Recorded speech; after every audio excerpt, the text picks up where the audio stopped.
At the bar, Jisoo's group is gathering together. The incident of you getting beaten up yesterday has spread throughout the entire school. Are you just going to let it slide like that? Listening to everyone's discussion, Jisoo's initially fragile mindset suddenly turns fierce. Fine, let it be. Going one-on-one isn't our style. To hell with it, tomorrow we'll jump in with everything we've got. Suddenly, Ijin calls Jisoo. I just restored your honor for you. What are you talking about? This morning, I and some of my friends dragged Dayan into a karaoke bar for a fight. Then she tried to complain to the principal, but our mom showed up, so she couldn't do anything. And all day, her brother didn't even come to report to the principal. She must be feeling helpless, right? Ha ha. You're really my little sister. You did well. We were planning to teach that jerk a lesson tomorrow, while still engrossed in conversation. From a distance, Ijin is approaching where Jisoo and the gang are sitting. Right on time, before we even had to search, you've arrived. Jisoo laughs. This time, Ijin doesn't say a word but uses actions to express himself. The nearest guy gets his head gripped by Ijin and thrown straight to the floor. Another one rushes in and immediately receives a punch to the face. No better off than the first guy, seeing two members of the group lying on the ground. Jisoo finally understands what's happening. He shouts, "Grab him!" The first guy charges, gets his knee kicked by Ijin, and topples face first to the ground. Without stopping, he is lifted by Ijin and thrown straight into the wall. Then Ijin prepares to punch the chubby curly-haired guy with a left hook to the face before the chubby guy falls. Another one charges with a beer bottle as a weapon. In the blink of an eye, Ijin takes control of the situation. He throws away the beer bottle in the enemy's hand and then delivers a beautiful jaw hook punch. Ijin knees the opponent in the face, making the enemy's nose bleed. Hopefully, everyone won't forget today's lesson. Everyone had been defeated except Jisoo, because Ijin had a few words to say before rendering him unconscious. Ijin growled, speaking each word slowly. Hey, Jisoo Kim, if you want to live, don't mess with my little sister. Although the outcome this time wasn't any better than the previous one, the whole group charged in, but still got subdued by Ijin within seconds. However, Jisoo was now alert, observing Ijin's actions to deal with him. Jisoo realized that Ijin wasn't just a brute force fighter. Each move had calculated intent. Firstly, he would knock someone down to block the path for those behind, making it harder for opponents to approach. He took advantage of the narrow structure of the bar to avoid being surrounded, then systematically took down each person one by one. How can I defeat this monster? What did my little sister do to make you go this far? Hold on. I honestly don't know what you're talking about. Jisoo pretended to chat while raising a water glass to throw towards Ijin. These petty tricks were easily evaded by Ijin with a simple tilt of the head. In the meantime, Jisoo seized the opportunity to grab a liquor bottle and swiftly swung it towards Ijin. However, Ijin easily dodged left and right to avoid the attack, without forgetting to add a painful kick to Jisoo's ribs.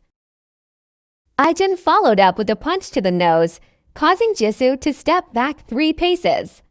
Seeing Ijin calm and composed without breaking a sweat, while he himself was being brutally beaten, Jisoo decided to smash the liquor bottle, revealing sharp iron fragments. He then aggressively lunged forward, wielding the improvised weapon in a chaotic manner. Ijin seized the opportunity, hurling the bottle accurately, and with his other hand, he grabbed Jisoo by the neck, then used his forearm to strike Jisoo's throat. Ijin pushed Jisoo onto the table, one hand locking, the other gripping tightly around Jisoo's neck. Ijin issued a warning. Sort out your little sister properly. If she dares to touch my sister again, I'll come for you if there's a next time. It won't be as simple as this. Ijin's tight grip made Jisoo struggle to breathe. eyes rolling back, and just as he was near losing consciousness, he reluctantly released his hold. This time, Jisoo had learned his lesson. Ijin silently turned and walked away, on this side of the phone line. Heejin was wondering why her brother suddenly stopped answering the phone. She decided to check the situation at the bar. Surprisingly, as Heejin arrived at the door, she encountered Ijin stepping out, both girls looking pale. Confused about what was happening, Heejin was startled, thinking that Ijin had discovered her involvement in bullying. So with every step Ijin took, she retreated 2 steps, tremblingly saying, Don't come near me." Then stumbling and falling, Ijin received a call. So he turned and left, leaving the 2 girls bewildered and not understanding what was going on. A while later, Heejin gathered herself and entered the room to find a chaotic scene. On the floor were 4 or 5 people lying in disarray, and Jisoo sitting with his face buried in his hands. Just a moment ago, he was smiling on the phone. Why is it like this now? Did he get beaten up by that jerk? Jisoo spoke softly to Heejin. From now on, don't mess with that jerk's little sister anymore. What nonsense are you talking about? Are you scared after getting beaten by him? Did you hear what I said? Answer me. Why does it have to be like this? Why should we let her go? Jisoo slammed his hand on the table, shouting, If you touch that girl again, I'll be in trouble. Do you understand? He warned me just now. And it was already this terrible. If he goes all out, I'll be dead for sure. Seeing his bloodied face, the 2 girls also felt a sense of dread. Upon arriving home, Ijin encountered his grandfather at the front door, and the 2 generations went to a nearby park to share the concerns of grown men. Daein is injured. Have you bought medicine for her? Yes, Grandpa, her injury seems severe, not from falling down the stairs. She's always been like that, solving things on her own. Rarely confiding in me, but it's true. I don't know how to raise a girl. And I'm busy earning a living, so I can't be by her side much. Since that accident, she's been the only motivation for me to keep going. Seeing Daein injured is heartbreaking for me. She won't tell me the reason, and I'm not good at expressing myself, so I can only remain silent. Oh, Grandpa. Even though I haven't been living here for long, I know you love Daein a lot, and she feels the same. Don't worry, I'll protect her at school. Taking care of my little sister very well. Thank you, Ijin. Having you by my side brings me joy. The 2 generations shared their thoughts late into the night, resolving many doubts, and their bond grew even stronger. In the hospital, Jisoo lay on the hospital bed, his face lowered, his neck immobilized. He looked miserable. His father stood beside him, sternly saying, Getting into fights so often. I knew a day like this would come. You need to change this delinquent behavior. His mother immediately defended their son. Are you happy to see your son like this? Is this their fault? Even Heejin is in a tough situation. We need to find the one responsible for this and seek justice. Mr. Kim was left speechless. Focus on the treatment, rest. And let me handle teaching that troublemaker a lesson. After that, Mr. and Mrs. Kim left, the atmosphere becoming somewhat tense. Hey, Heejin, what nonsense did you tell Mom and Dad? I got beaten up by that jerk, and then you go tattle to Dad for what? And your hand, how did that happen? Also because of him. Heejin was skilled at acting, pretending to trip, bandaging herself, and blaming Ijin even more. West. And the winner in this story will be known soon, in the hallway. The Mr. and Mrs. Kims were conversing. I've contacted Mr. Cha. Why did you escalate this situation like that? Reporting to the school would have been enough. How could it be enough? At most, the school would give him a suspension. My child is in the hospital with injuries all over the body. How can I endure that? Do you know who Mr. Cha is to claim that he can handle this?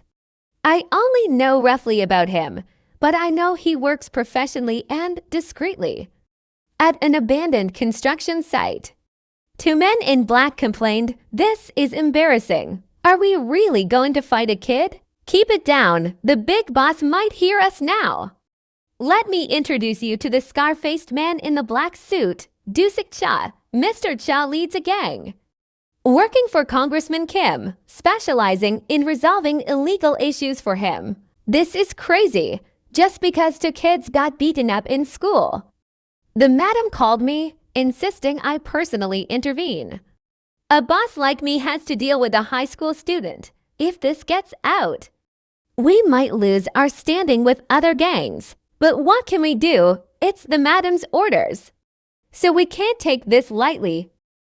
Ijin sat at his desk, contemplating whether his warning to the Kim siblings had been sufficient. It seemed like they were scared at that time, and he hoped they would leave Daein alone for now. Two gangster uncles had also arrived at Ijin's house by now. "Can you bring that kid Ijin out for us?" Late at night, two men dressed in black, with fierce faces, had come to see their nephew. Causing his grandfather great concern, he promptly refused. However, Ijin went down and said, "They are acquaintances of mine," and then went outside with them.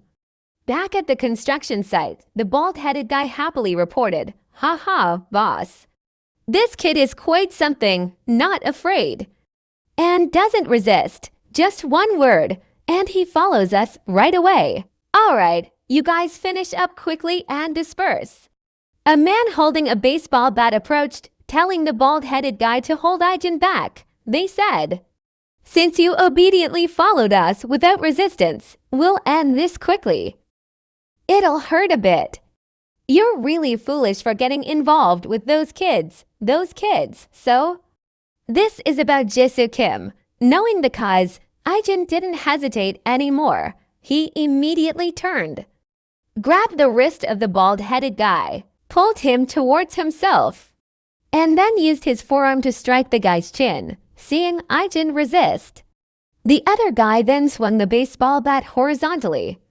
But Ijin managed to bend down and evade it, missing the first attempt. The guy swiftly swung the bat again. This time, Ijin closed in, tightly gripping the bat with his hand and delivering a combo of punches to the chin, a kick to the stomach, and finally smashing the guy's head onto the ground. The bald-headed guy woke up and lunged from behind, hugging Ijin. But Ijin quickly used his forearm to strike the guy's ribs and chin repeatedly, knocking him out. Mr. Cha had been observing the entire unfolding and reached a conclusion. Ijin's combat skills were not ordinary. They had been honed through many real battles, making them smooth and proficient. After the two guys were taken down, Mr. Cha slowly approached Ijin. "Ha ha, I have to give you credit. A kid who can take down two of my underlings in the blink of an eye. Jesus.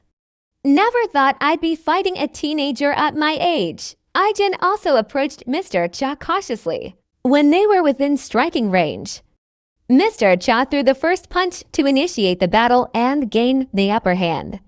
He unleashed several left-handed punches that forced Ijin to struggle to evade.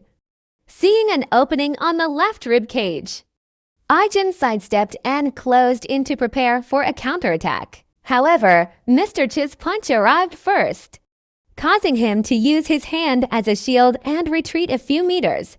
Both kept their distance, recovering and talking. "Ha ha. Didn't expect you to block that.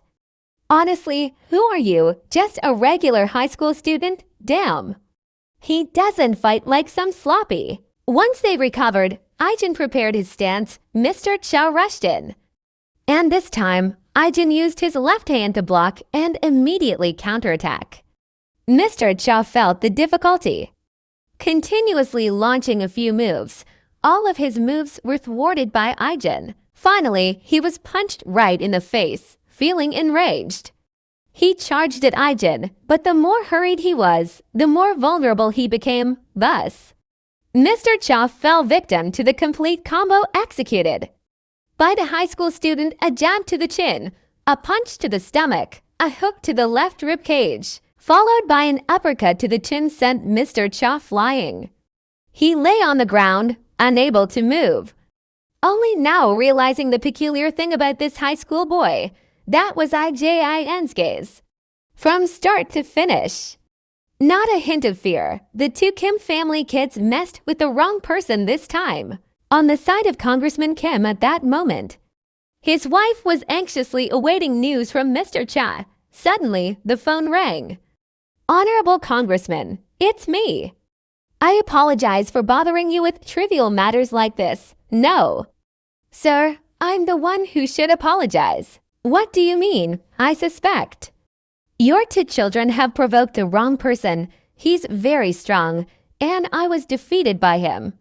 Hearing this, the congressman was surprised.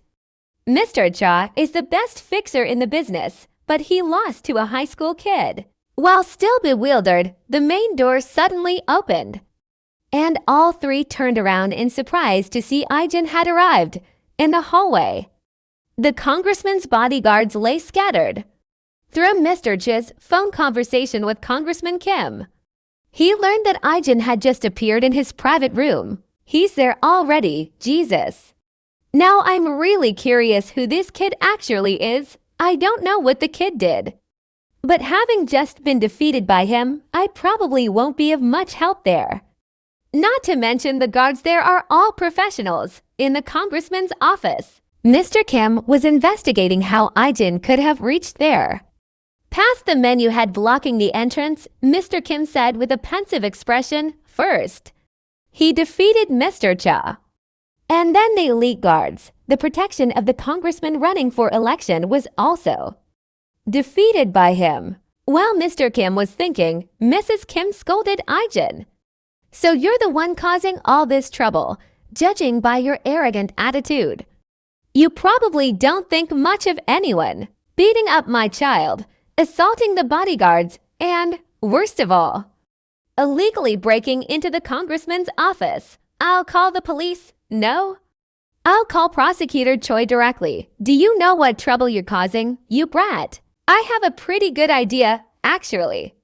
Your husband is a second-term assembly member now running for office. You knew, yet still came here boldly. It's me, Prosecutor Choi. We need to speak with you at my husband's off." Before she could finish her sentence, the sound of pounding and Heejin's voice echoed through the phone in Ijin's hand. This is the video that Heejin recorded every time she bullied Daeun, totaling no less than 10 clips.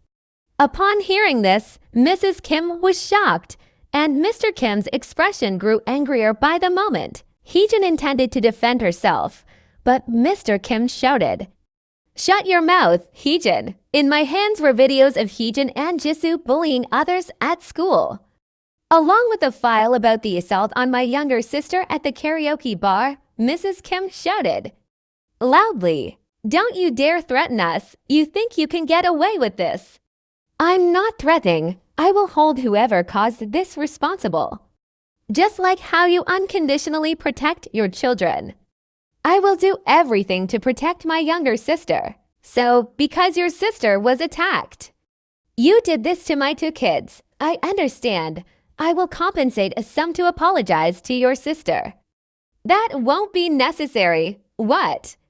Then what is it that you want? Would you like my kids to apologize to your sister?" "I don't need their fake apologies either. I want Jisoo and Heejin to disappear from my sister's sight." Mr. Kim was determined. "All right. We will transfer them to another school." "No, they will study abroad. Are you satisfied now?" After hearing Mr. Kim's decision, both the Kim family mother and daughter objected, but Mr. Kim was the head of the family, and once he made a decision, no one could change it, hopefully. Starting from tomorrow, they won't see those two anymore. Ijin turned to leave, but Mr. Kim called out, "I have followed your request. I hope you can return the original video to me." Ijin turned around with a gaze full of hostility and said, You must have taken me for some kind of an idiot, sir, and continued walking away. Ijin didn't return home until late at night. But both his grandfather and younger sister were still awake, waiting for him. Are you okay? Did you get hurt anywhere? Seeing everyone's concern and care made Ijin feel very warm before going to bed. Ijin spoke privately with Daeyeon. From now on, there won't be any more falling down the stairs. I've taken care of everything. Daeyeon looked puzzled, not understanding what her brother meant. The next morning, upon entering the classroom, Daeyeon overheard classmates discussing Ijin. Did you hear? Ms. Lee said Ijin won't be coming to school anymore. She and her brother are both going to study abroad. Daeyeon recalled her brother's words from the day before, and then ran out into the hallway, watching her brother's retreating figure. Could his words yesterday imply this? At the karaoke place, Ijin's friends were gathered, gossiping. Is it true that Ijin is studying abroad? I heard that Jisoo is going to. Why all of a sudden? They didn't say a word about it. While they were discussing, Ijin walked in. They were very surprised and wanted Ijin to tell them what had happened. Yeah, it all just sort of happened, but I will be back after 1 semester. On that day, after Ijin left, Mr. Kim explained to Ijin that they decided to send both siblings abroad to avoid any impact on the upcoming election. Once they resolve those videos, they will bring them back home. Friends were curious. Why such a sudden decision? Ijin pretended. For personal reasons within the family, without daring to disclose the details of that incident on that day to them. Thinking about Daeyeon being safe in the coming time, Ijin became angry, so she dragged everyone to bully Daeyeon one more time before going abroad. The girl with tied hair looked back at Ijin trembling and said, Ijin. But Ijin ignored her and continued speaking. Not only tormenting her, I will ask my mom to get him fired before I leave Korea. Suddenly, a voice from behind echoed. I'm really glad that I came. A mysterious-looking guy entered Ijin's room. Ijin shouted loudly, Ijin Yu, why are you here? Ijin Yu, who's that? Right now, I see everyone having an interesting conversation. It seems like everyone is in the video too, thinking about it. Daeyeon was also beaten here, hearing this. Everyone felt fear and anticipation of the impending consequences. Ijin slowly closed the door, and what happened next probably doesn't need me to tell, right? Ijin has always treated everyone equally from the beginning. If you can see how miserable Jisoo looks, then Ijin will be the same, inside the hospital room. Mr. Kim was annoyed because it was almost time to fly, yet Ijin was still running out to play. Suddenly, the secretary rushed in, turning on the TV for Congressman Kim to watch the live news broadcast. It was videos about the issue of school violence, with the perpetrators being the children of Congressman In-bae Kim. Not stopping there, they also provided additional evidence showing that Mr. Kim was involved in money laundering and illegal elections. Hearing this was like a lightning strike. Mr. Kim's legs weakened, and he slumped onto the bed. As Ijin stepped out from the karaoke place, he met Mr. Cha standing at the door. What were you planning today? I heard you and Congressman Kim had already reached an agreement. So why go this far? A deal, actually. Ijin also planned to let this go, but when reviewing the videos of them bullying Daeyeon, and considering the position of the Kim family, sooner or later, such things would continue in the future. My character isn't that good. So you somehow managed to find my data on him, didn't you? Who are you, really? Ijin walked past Mr. Cho and still gave the same answer. I'm just a normal high school student. Haha, truly normal little kid. After chasing the Kim's sillier angs out of school, the classroom atmosphere became much more cheerful and relaxed. Ijin was sitting absent-mindedly when he received a message from Daeyeon after school. Today, go out and make friends with your classmates. I'll go home to prepare dinner. Looking back, Ijin hadn't really made friends with anyone since enrolling. And now the question of who to hang out with and where to go was a challenge for him. Hello. You came early today. Yang Chan, who was sitting nearby, arrived and asked, "Do you have any plans after school?" Today? No, I'm free today. Great. Then after school. Let's go out together, okay? Okay, definitely. At this moment. Two troublemakers from the class approached. Hey, Ijin Yu, we heard the news. So you are the reason why Jisoo Kim was moving abroad? Although now he won't be leaving the country anytime soon. Yeah. That whole family's so screwed. I think you guys heard wrong. Don't be modest, bro. His group, along with him, got beaten by you so many times that they were embarrassed to the point of requesting a transfer to another school to celebrate what just happened after school. We're throwing a party. Since you're new here, you probably don't know much about this area, right? Sorry, but I already have plans today. Plans for what? I'm gonna hang out with Yang Chan. Hearing that, the two guys immediately put on a threatening face. Trying to join in with Yang Chan, with Ijin around, they probably wouldn't dare misbehave, yep. So after school, let's all go together, okay? At class time. The homeroom teacher walked in with two new students. Hell, aren't those two? Do you know them? Of course. The beautiful girl is Yeona-sin, the granddaughter of the chairman of SW Group, the largest corporation in the country. And the boy is Seo Kyuko. He has been trained since childhood to be Yeona-sin's personal bodyguard. They always go together. On the way to their seats, many admiring eyes looked at Yeona-sin. But she paid attention to an unfamiliar guy sitting with Yang Chan. Hey, who is that guy? I don't know either. The data I received last week doesn't include him. Yeona stared at Ijin from behind for a while and caught Ijin's gaze. She smiled with a cute face. But Ijin turned away. Yeona felt a bit annoyed as this was the first time another guy had ignored her. Yang Chan asked quietly, Ijin, is there any place you want to go to later? No, I will go wherever you want.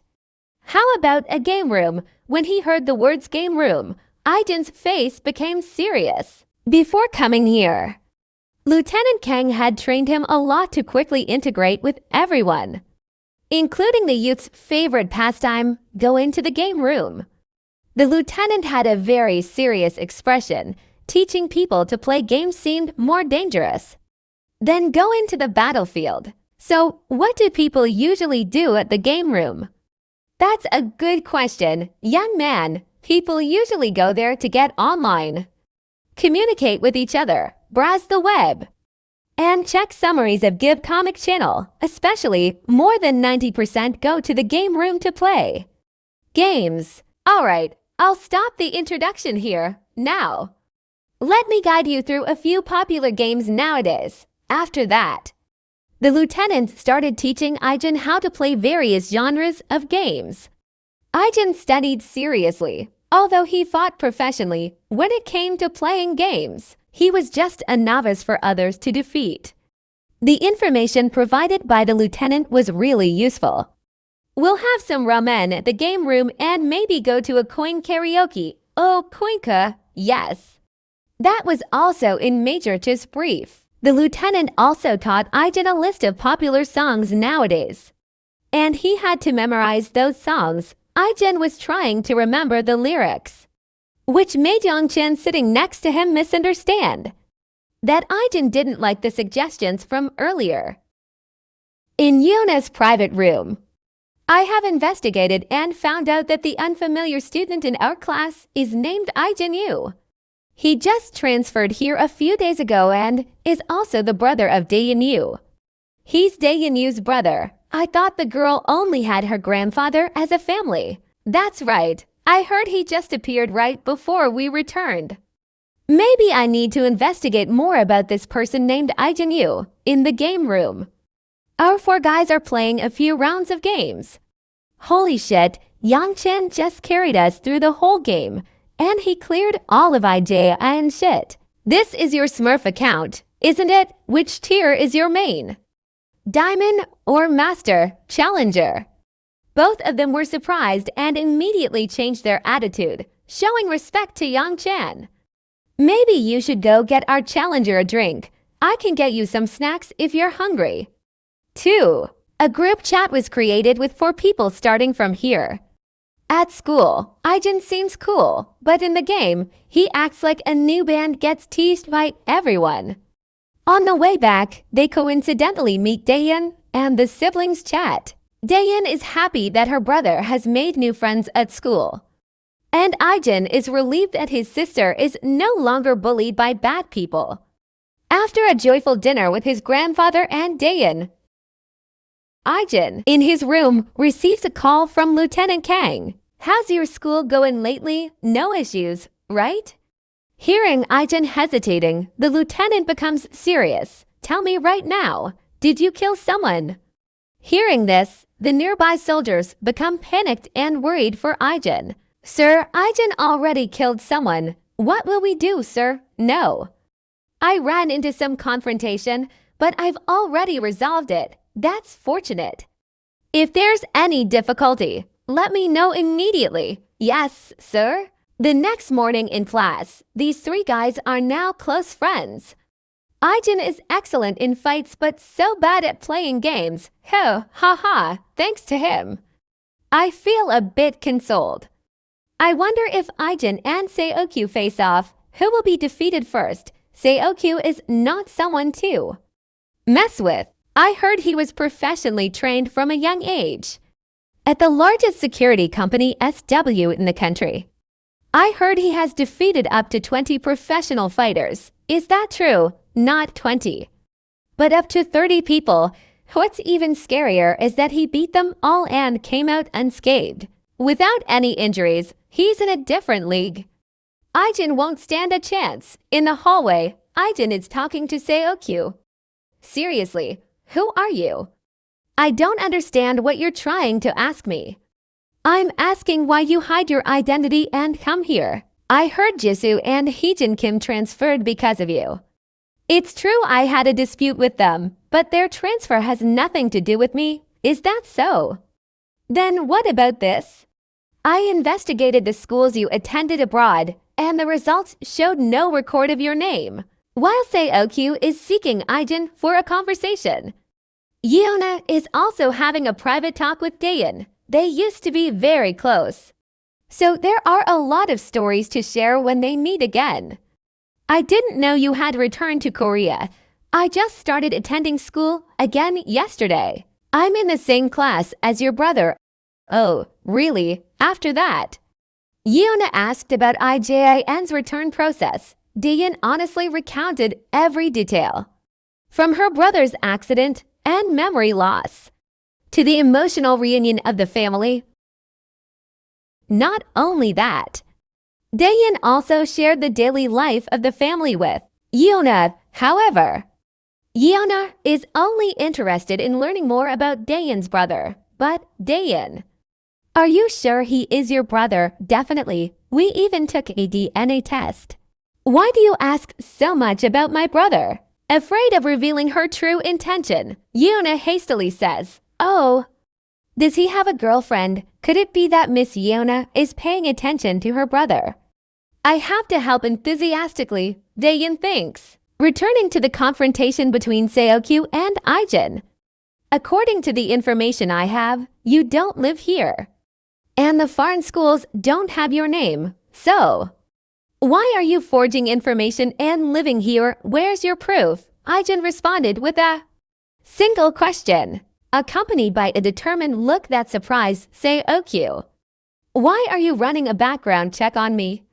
A suspicious person like you appearing near Miss Yeona made it obvious for me to investigate. I was coming back home. What? You asked me what I came here for. That's my answer. After that, Ijin walked straight back to the classroom. Leaving Seokyu full of doubt, Seokyu wants to investigate Ijin in every possible way. At Yeona's private home.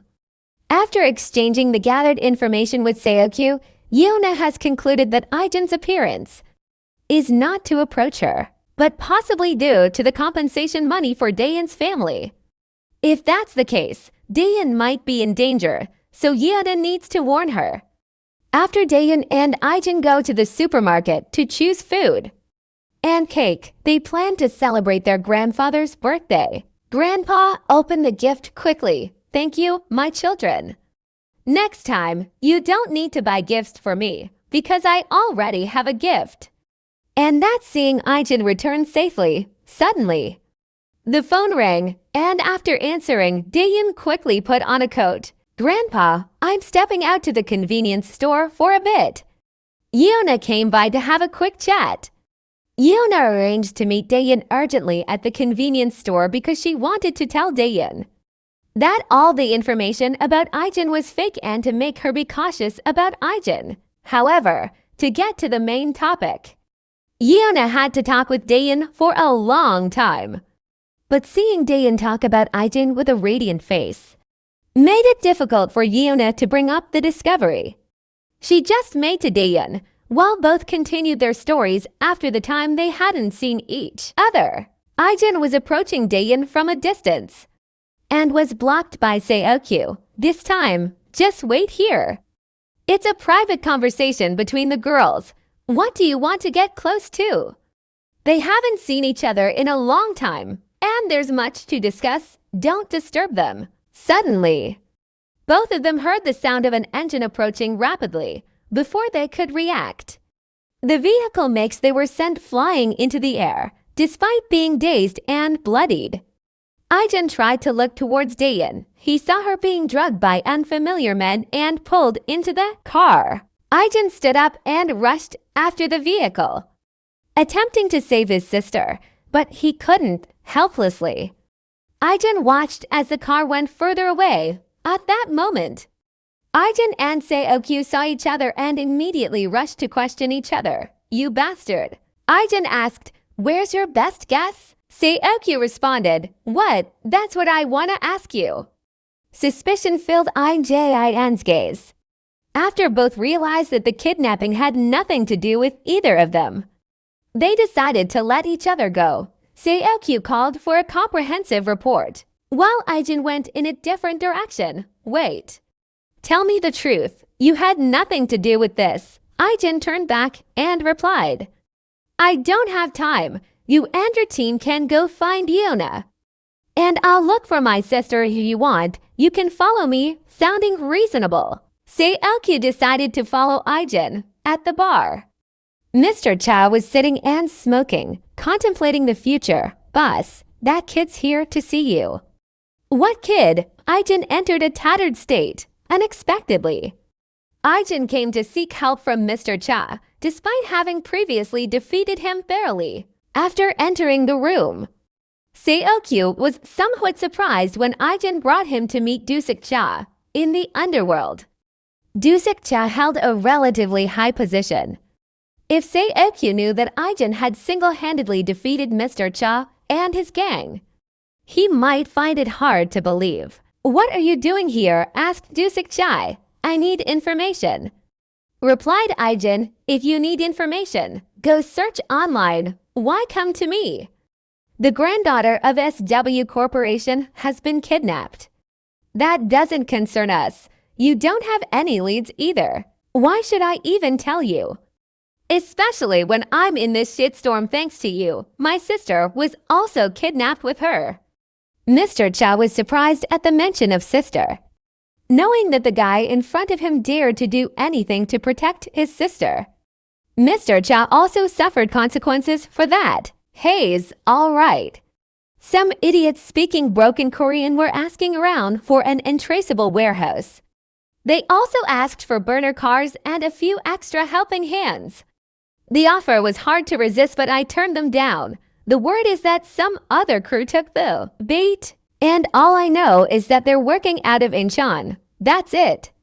Thank you, said Ijin. Before leaving, Mr. Cha threw a phone to Ijin and said, save the number in there if there's any new information. I'll let you know. Finally, Ijin even borrowed the motorcycle in front of Dusik-chu's door as a means of transportation.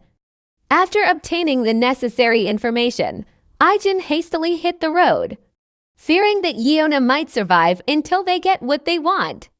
While Dayan's fate remained uncertain, riding Dusik-chu's powerful motorcycle, Ijin sped like the wind toward Incheon. Dusik-cha would never have expected that his assistance to Ijin today would save his life later on.